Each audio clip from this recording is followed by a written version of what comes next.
গতকাল আর আজকে দেখছি তার সেই ছবিটা বাংলাদেশের বিশেষ একটা দলের সদস্যরা ফেসবুকে প্রচার করে গোটা দেশ গরম করে দিয়েছে।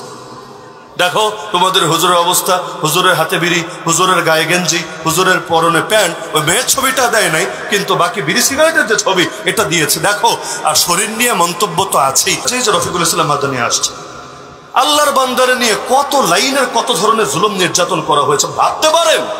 মানুষের সবচাইতে দামি জিনিসের নাম ইজ্জত, জানো না মালো না, সবচাইতে দামি জিনিসের নাম কি? ইজ্জত। আর ইজ্জত যদি না থাকে, জান থাকলে কি লাভ, মাল থাকলে কি লাভ? কোনো লাভ নাই। দেখেন না কত বড় বড় মালওয়ালারা এখন বর্ডার ক্রস করে গিয়ে ওপারে কলা পাতায় শুয়ে থাকতে পারারই নিজের জন্য কামিয়াবি মনে করে। বাহ, এত গরম কোন দিক দিয়ে বের হলো? টকশোতে বসলে অমুক হুজুর রাজাকার, তমুক হুজুর রাজাকার। যেই হুজুরের জন্মই হয় না 71 সালে, ওই হুজুরদের বলতো রাজাকার রাজাকার রাজাকার। আর কাইল্লা বেটা এখন ওপারে গিয়েছে, পাবলিক যখন ধরে এনেছে, এখন আর মুখ দিয়ে রাজাকার আসে না। বলে বাবা আমি দুর্বল, আমি অসহায়, আমি অসুস্থ মানুষ, আমার হার্টের সমস্যা, একটু কি দয়া করা যায় না? তা আমাদের সিলেটের মানুষ আচ্ছা মতো দয়া করে দিয়েছে, জিনিসপাতি যা ছিল তাও ফাটিয়ে দিয়েছে। তো এখন ইজ্জত তো বড় দামি জিনিস, ইজ্জত নাই তো কোনো কিছু নাই, ইজ্জত আছে তো সবকিছু আছে। এই যে ডিবি হারুন, আপনাদের মহব্বতের লোক নাকি? এই ডিবি হারুন এই রফিক মাদানীকে নিয়ে কি করেছে গোটা দেশ জানে না? আরে গোটা দেশ জানে না?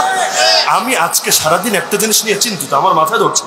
আর আমার এটা জানাও নাই যে এই মাহফিলে রফিক ইসলাম মাদানী আছে, পোস্টার দেখার আমার সুযোগ হয় নাই। এখন দেখে আমার শুধু বারবার বারবার, মানে এই যে কথাও বলছি না, বারবার বস্তিষ্কে জিনিসটা বাড়ি দিচ্ছে। কি সেটা? যে ডিবি হারুন আমরা জেলে থাকতেই জানি এটা, যে তার রিমান্ডের সময় তাকে ধরে নিয়ে গিয়েছিল হাতির ঝিলে। শুনেছেন মনে হয় অনেকে? হাতির ঝিলে নিয়ে শার্ট প্যান্ট পরিয়ে, গেঞ্জি টেঞ্জি গায়ে দিয়ে, হাতে বিড়ি সিগারেট দিয়ে, চারদিকে রাস্তা ব্লক করে কেউ যাতে আসতে না পারে, দেখতে না পারে, একটা মেয়েরে পর্যন্ত তার কাছে দিয়ে দিয়েছে আলিঙ্গনরত অবস্থায়। এমন একটা দৃশ্য, মানে যেই দৃশ্য দেখলে যে কেউ তার ব্যাপারে খারাপ ধারণা লালন করবে। এটা ভিডিও ফুটেজ নিয়েছে, আর ছবি কত হাজার তুলেছে আল্লাহ ভালো জানে।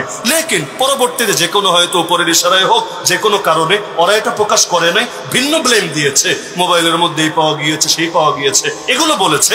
লেকিন এই জিনিসটা ফাঁস করে নাই। তবে ওদের কাছে ছিল, রফিক মাদানীর আমরাও দেখেছি, জেলে যাওয়ার পর সবচাইতে বেশি চিন্তিত ছিল এটা নিয়ে যে ভাই জেলে একবার না 10 বার খাটবো, 1 মাস না 10 মাস খাটবো, এটা বিষয় না। কিন্তু যদি এভাবে এটা চারদিকে ছড়িয়ে দেয়, মানুষ তো আর বুঝবে না যে এর পেছনে আড়ালে কি ঘটনা আছে, কি জঘন্য ষড়যন্ত্র লুকিয়ে আছে, এটা তো তারা বুঝবে না। ইউসুফ নবী যেমনি ভাবে যেই পাপ থেকে বাঁচতে চেয়েছিলেন, ওই পাপের দোষ কাঁধে নিয়েই তাকে 10 বছর জেল খাটানো হয়েছে। এটা নিয়ে চিন্তিত ছিল আল্লাহর বান্দা। আলহামদুলিল্লাহ, আল্লাহ হেফাজত করেছেন, আল্লাহ বড় দয়া করেছেন যে তারা দীর্ঘকাল পর্যন্ত জেলে রাখলেও, মামলা দিয়ে পেরেশান করলেও জিনিসটা প্রকাশ করে নাই। এখন ক্ষমতায় থাকাকালীনই ডিবি হারুনের শেষের দিকে আন্দোলন যখন চলে, ওই সময় সে সারা দেশকে নিজেই জানিয়েছে, লাইভ দিয়ে দিয়ে অনুষ্ঠান করে করে গোটা দেশকে জানিয়েছে আমার সঙ্গে এরকম একটা ব্যাপার ঘটেছে। সবাই আফসোস করেছে। বিষয়টা এখানেও থামতে পারতো। আমি অবাক, বড় অবাক। গতকাল আর আজকে দেখছি তার সেই ছবিটা বাংলাদেশের বিশেষ একটা দলের সদস্যরা ফেসবুকে প্রচার করে গোটা দেশ গরম করে দিয়েছে। দেখো তোমাদের হুজুরের অবস্থা, হুজুরের হাতে বিড়ি, হুজুরের গায়ে গেঞ্জি, হুজুরের পরনে প্যান্ট। ওই মেয়ের ছবিটা দেয় নাই, কিন্তু বাকি বিড়ি সিগারেটের যে ছবি এটা দিয়েছে। দেখো, আর শরীর নিয়ে মন্তব্য তো আছেই। আরে ভাই, শরীর কারো শরীর তার নিজের সৃষ্টি না। আপনাদের দেহ কি আপনাদের নিজের সৃষ্টি? যারা লম্বা তারা কি নিজের লম্বাত্বকে নিজে সৃষ্টি করেছেন? যারা খাটো নিজের খাটত্ব নিজে সৃষ্টি করেছেন। বডি শেমিং চরম অসভ্যতার, জাহেলিয়াত ছাড়া কিছু না। সহিহ বুখারীতে হাদিস আছে, আল্লাহর নবীর জামানায় এক সাহাবী আর এক সাহাবীরে গালি দিল। কি বলে? ইয়াবনা সাউদা, হে কাইল্লা বেডির পুত।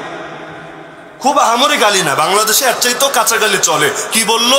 ইয়াবনা সাউদা, ইয়া মানে হে, ইবিন মানে পুত্র, সাউদা মানে কালো মহিলা, কৃষ্ণাঙ্গ। হে কাইল্লা বেডির পুত, খালি এতটুকু বলেছে। আল্লাহ নবী বললেন তুমি তওবা করো। আইয়ারতাহু বিউম্মিহি, তুমি তাকে তার মায়ের কথা বলে লজ্জা দিলা। ইন্নাকা মরউন ফিকা জাহেলিয়া, আরে সোনা বুদর, তুই এমন একজন মানুষ যার ভেতর এখনো জাহেলিয়াত রয়ে গেছে, জলদি তওবা কর আল্লাহর কাছে। সহিহ বুখারীর মধ্যে হাদিস আছে। কি বুঝলেন? কাউকে রং নিয়ে খোঁটা দেওয়া, কাউকে তার বডি নিয়ে খোঁটা দেওয়া, এটা কি ইসলাম না জাহেলিয়াত? আরে বলেন ইসলাম না জাহেলিয়াত? তো রফিকুল ইসলাম মাদানী অসুস্থতার কারণে সে যে অবস্থায় আছে, অসুস্থতার কারণে, অন্য কারণে না। ছোটবেলায় একটা রোগ হয়েছিল, তো এর পেছনে তার কোনো হাত আছে? তার কোনো হাত আছে? এটা কার সৃষ্টি? আরে কার সৃষ্টি? আল্লাহ সৃষ্টি নিয়ে আপত্তি করার অনুমতি আল্লাহ কারে দিয়েছে? কারে দিয়েছে? আরে তুমি মুসলিম হলেও দেয় নাই, কাফের হলেও দেয় নাই, আস্তিক হলেও দেয় নাই, নাস্তিক হলেও দেয় নাই। আগে মানুষ তো হ, তারপর নয়তো রাজনীতি করিস গিয়ে। আরে বডি শেমিং এর চাইতে নিকৃষ্ট অসভ্যতা আর জাহেলিয়াত কি হতে পারে? তো বাংলার জমিনে হচ্ছে, তার সাইজ নিয়ে পর্যন্ত কথা বলা হচ্ছে, সেই ছবি ছড়ানো হচ্ছে। তা আলেমে যদি আলেমের গোশত খায়, কাক নাকি কাকের গোশত খায় না? শুনেছেন না? কাক কাকের গোশত খায় না, মরে যদি পড়ে থাকে কাক এসে কাকের গোশত খায় না। আলেম যদি আলেমের গোশত খায়, শাহবাগে গিয়া যদি বলে আমরা অমুক আল্লামার ফাঁসি চাই, নাস্তিকদের দাবির সঙ্গে একমত ভাই, এরকম যদি ডায়লগ মারে, ওটারে কি আলেম বলে না জালেম বলে? আরে আলেম বলে না জালেম বলে? এমন আলেমের ব্যাপারে মরার পর হলো সবাই স্বীকার করে নিয়েছে আল্লাহর বান্দা নিরাপরাধ ছিল।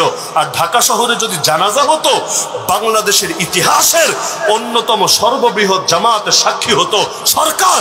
জিন্দা মানুষটারে তো ভয় পেত, মরার পর পর্যন্ত এমন ভয় পেয়েছিল, লাশের সঙ্গে অমানবিকতা করতে ছাড়ে নাই, জানাজাটা পর্যন্ত হতে দেয় নাই। না হলে গোটা জাতির সামনে প্রমাণিত হতো তার মরা বাপের জনপ্রিয়তা কতটুকু ছিল, আর একজন আলেমে দ্বীন আর কোরআনের খেদমতকারীর জনপ্রিয়তা কতটুকু ছিল।